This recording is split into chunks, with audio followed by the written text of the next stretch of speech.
Welcome to Poker Workout Wednesday number 4. For those of you who are new to this is basically right below me in the descriptions is a link to a PDF of an assignment that you can download. You're supposed to read all the information, look at the spot that we're in, and then determine what you would do and why. It's a method for exercising our thought process away from the table so that we can be more clear, more effective when we're actually at the table. One of the things I recommend you do, if you haven't before, time yourself when you do the assignment. It's really good to have a time constraint as a way of artificially getting you to really focus and think at a level that's more representative at the table, because you don't have 30 minutes to look at a spot at the table. You've got, minutes or seconds.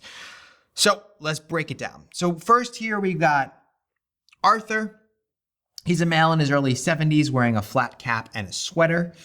Attention and focus. Arthur does not seem to be paying close attention to the game. On several occasions, he asked players around him what other players showed.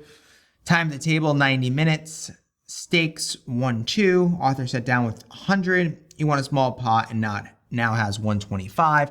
So a lot of things to say about this. He seems kind of, more of a recreational type player. I think really those short buy-ins of $100 are often an indication of a recreational player, or maybe someone who's just starting out or something like that. Most decent players know that they need to buy in the max to, extract max value. You don't really have short stack ninjas or people that know how to play a short stack really effectively at like 1-2. Like it's not like online. So it's usually an indication that a player is, maybe not that, I don't want to say not good, but doesn't understand certain mechanics in the game.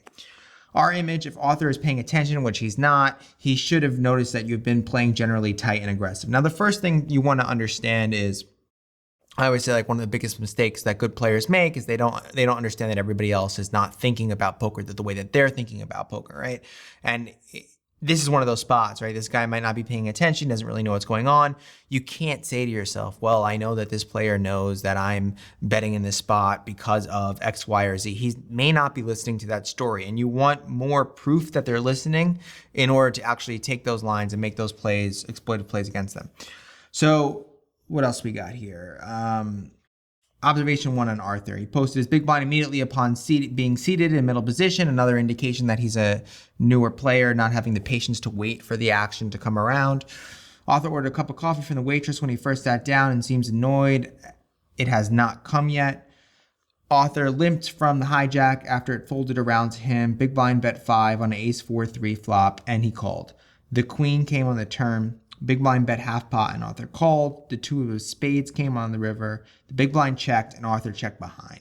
He tabled the ace king and won the pot. So, interesting way of playing ace king. I don't know. I guess he was convinced that his opponent would have been interested if his opponent would have let out,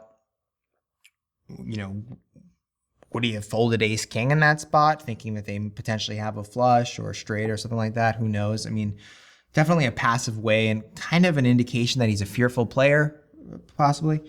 Observation 4, Arthur limped in from the cutoff after 2 limps and folded to a $12 raise from the small blind after the 2 limpers before him called the raise, okay?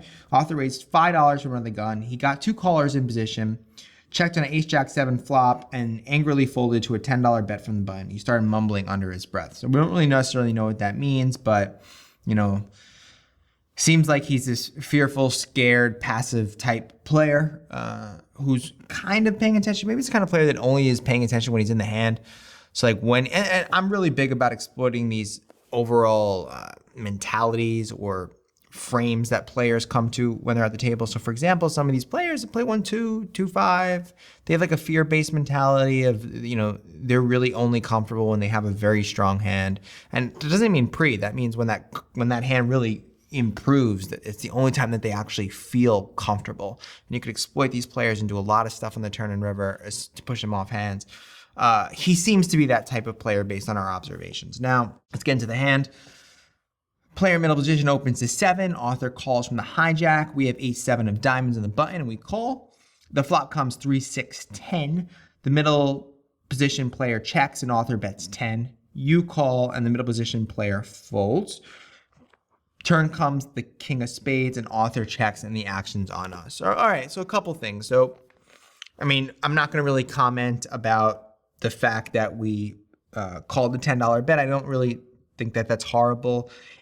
I think it is horrible if you never have, like some of you in this channel, I mean, you've shown in your comments that you're, newer to the game and you want to approach more with caution, which I'm 100% okay with and advocate when you first start. For those of you who are really still in that card-based mentality, if you're always looking to improve, you always have to think to yourself, all right, like how does 8-7 improve on the turn? And obviously a king of spades isn't a card that helps 8-7. So we really, our value is starting to go down with this hand. I mean, it's what hands can possibly come on the river that makes our hand, good. It's a 9. There's nothing else really against Arthur. So you really want to take those into consideration, that our hand's not that great right now. So for those of you who are in those spots where it's like, okay, there's 2 ways of winning this hand. Number 1, I can actually improve to having a better hand, or a hand that I'm actually going to go to showdown with, right? The value aspect of it. And the second way of winning the hand is I'm going to take advantage of one of the aspects of Arthur. So the fact that Arthur is a fear-based player and is afraid of certain flops, or maybe, that's we know that if a spade comes out, we could rep a flush or whatever.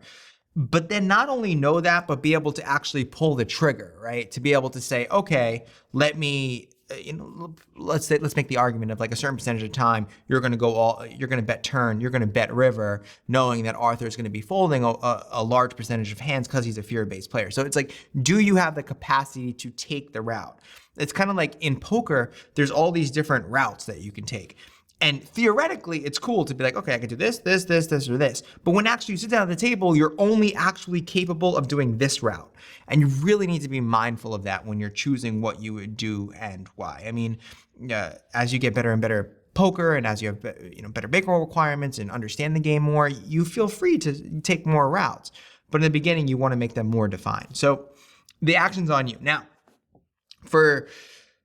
I think this is, for most players, I think you could agree, based on our observations of Arthur, that we can probably bet here, and we can probably bet the turn and bet the river and get him to fold a very large percentage of the time, just because of the fact that I do believe he's like a fear-based player, and the way he played his hand passively with ace king, and the way he mumbled in his breath of the $10 bet, it's kind of indications that he's like that. However, I really do believe that, this is one of those things where you have to understand that in poker, especially live poker, actions aren't isolated. So you don't just like, in a perfect world, you take your line doesn't work, and you're playing your next game, and you're playing your next hand, and you're fine, and you're clear, and you're straight.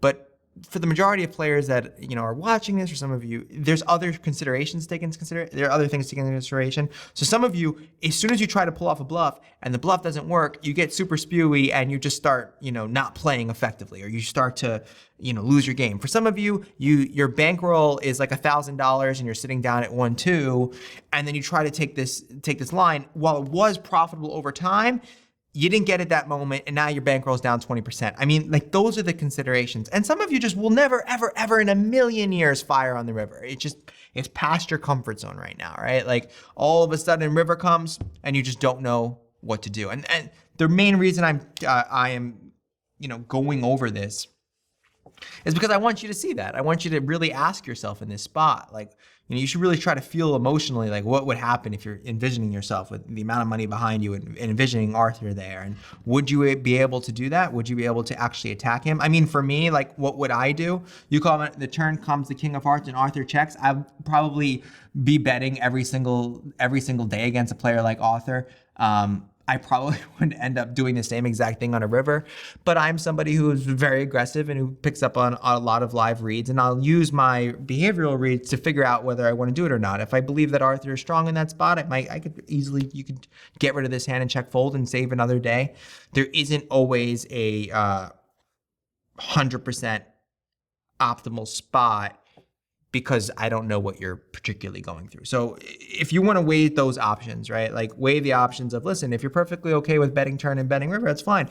You might find another better spot to attack Arthur and just might want to save your chips for another hand. That's fine also. And I do like saying, all right, you can show initiative against the really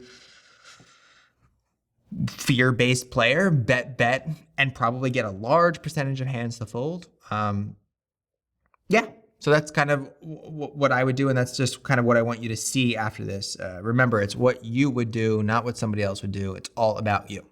If you enjoyed the video, make sure you subscribe. We are releasing between 2 to 3 videos every single week. Also, make sure you head over to schoolofcards.com/value. The link's below in the description.